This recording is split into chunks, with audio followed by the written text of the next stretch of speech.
So we met about 7 years ago in school in a sophomore level chemistry class at TJC, and she just so happened to be my lab partner. He came and sat next to me because he's always late, and I was early and I got front row, and so my seat in front of me was the last one available, so he had to come and sit next to me. And I knew she was the one, just spending some time with her and getting to know her better, and we kind of seemed to fit, never argued, and just really worked out well together. I friend-zoned him for a year because I didn't want a boyfriend, but then I finally realized that he was my best friend and I could never find another man better than him. Who was interested first? I think I was definitely the one that was interested first. I've never met somebody who I could be literally myself with, and he is the male version of me 100%. He loves everything I want to do, and he just is, I don't know, he's just my absolute best friend. I could never.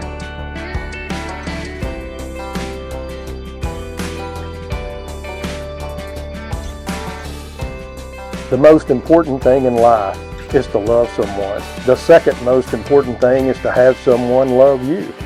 The third most important thing is to have these things happen at the same time. This is what has happened to Cameron and Brayleigh.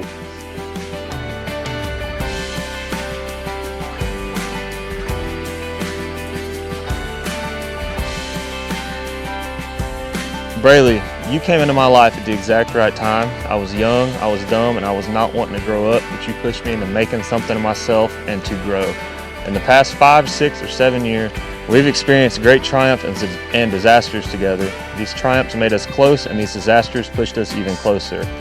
There's a lot of things in life we go through, and we don't know why, and at the end of the day, God has a purpose and a plan for us, and that's how it took us meeting. Brayleigh, I vow to be the man that you inspire me to be and the man that you deserve. And finally, I vow to spend every day I have left on this earth showering you with love and faithful commitment, from lab partners to life partners. And one last thing, for everybody else out there, you can't escape the friend zone.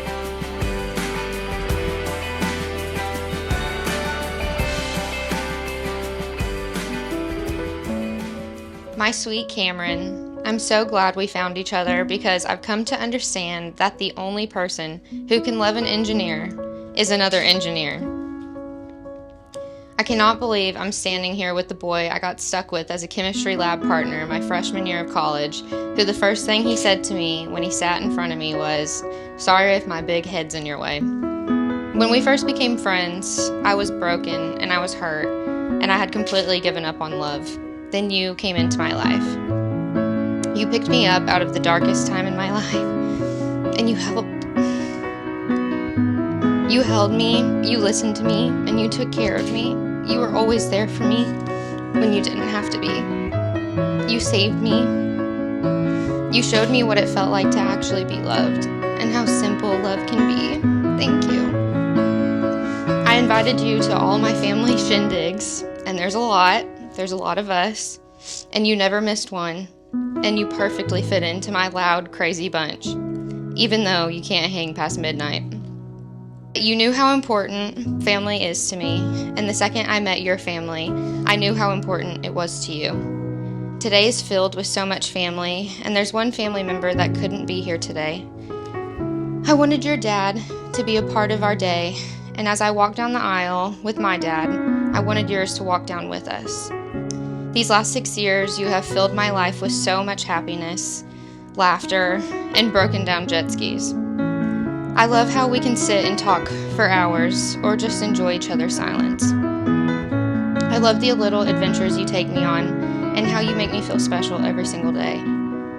I love the crazy words you make up and how you narrate your life in song.